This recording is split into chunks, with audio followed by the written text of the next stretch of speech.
সত্যি কথা কি জানো, মেয়েদের জীবনে কিছু আশা করাটাই ভুল। মেয়েরা কখনো যেটা আশা করে, যেটা মন প্রাণ দিয়ে চায়, সেটা কখনই মেয়েদের হয় না। কেন হয় না সেটা উপরওয়ালা ভালো জানে, যে কেন এটা হয় না। হ্যালো এভরিওয়ান, আসসালামু আলাইকুম। সবাই কেমন আছো? আমি আলহামদুলিল্লাহ অনেক ভালো আছি। এই তো তোমাদের মাঝে আবারও চলে আসলাম। প্লিজ আমাকে একটু বেশি বেশি করে সাপোর্ট করবা, বেশি বেশি করে ভালোবাসা দিবা। আর এই তো দেখো আমার মেয়ে কি সুন্দর দুষ্টামি করতেছে বাসার ভিতরে। আর আমার মেয়ে না একা থাকতেই চাচ্ছে না, ওর জন্য বাসাটা চেঞ্জ করতে হবে, নতুন ফ্ল্যাট নিতে হবে। তাই আমরা শীঘ্রই, ওর পাপাও নতুন ফ্ল্যাট দেখার জন্য দেখতেছে।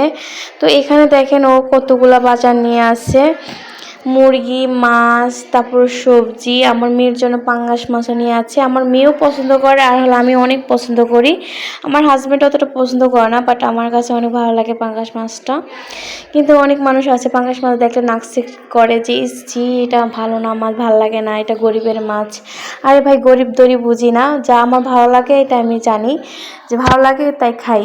কে কি ছোট বড় করে কথা বলো সেটা পরোয়া করি না। তো এখানে কিন্তু আমি মরিচ ভর্তা বানানোর জন্য মরিচ রসুন সব সিদ্ধ করে নিয়েছি। এখানে কিন্তু আমি টমেটো, শসা, আলু, ডাঁটা, সিমের বিচি এগুলো সব নিয়ে নিয়েছি। পাঙ্গাস মাছ দিয়ে রান্না করব, পাঁচমিশালি তরকারি দিয়ে রান্না করব। আর আমার এটা ভালো লাগে, পাঁচমিশালি তরকারি, মানে সব কিছু এক পদ তরকারি দিয়ে রান্না করতে একদম ভালো লাগে না। তো এই তো আমি মাছটা ভালো করে কষিয়ে নেব। আর হলো যে আমার পাঙ্গাস মাছটা আমার মেয়ে অনেক পছন্দ করে। আজকে পাঙ্গাস মাছটা একদমই আমি ভাজি করব না, এমনিতে কাঁচাই রান্না করে নেব। কাঁচাটা একসাথ আর হলো ভাজি করাটা একসাথ, বাট আজকে না একদম ডিফারেন্ট, মানে কাঁচাই রান্না করব। তো আমার কাছে না পাঙ্গাস মাছ যেভাবে রান্না করি ওইভাবেই এত ভালো লাগে। মানে পাঙ্গাস মাছ বলে পছন্দ, যার পছন্দ আর কি, তার সেভাবেই ভালো লাগে। তো দেখেন আমি পাঙ্গাস মাছটা কিন্তু ছোট কড়াই নিয়েছি। এখন পাঙ্গাস মাছটা তো বিশাল বড়, মাছগুলা সাইজগুলো অনেক বড় বড়। তো এখানে কিন্তু একদম আটতেছে না, তারপরও চেষ্টা করতেছি। এখন কিন্তু আমি চেঞ্জ করে নেব। আমার সাথে কেন জানি যেন বারবার এটাই হয়, সবার সাথে এটা হয় কি না আমি জানি না, বাট আমার সাথে সবসময় এটাই হয়। আমি বুঝতেই পারি না যে এই কড়াইয়ের ভিতরে হবে কি হবে না। তো এখানে কিন্তু আমি দেখেন সবগুলো এখন অন্য একটা কড়াইতে নিয়ে নিছি, মানে অন্য একটা হাঁড়িতে নিয়ে নিছি।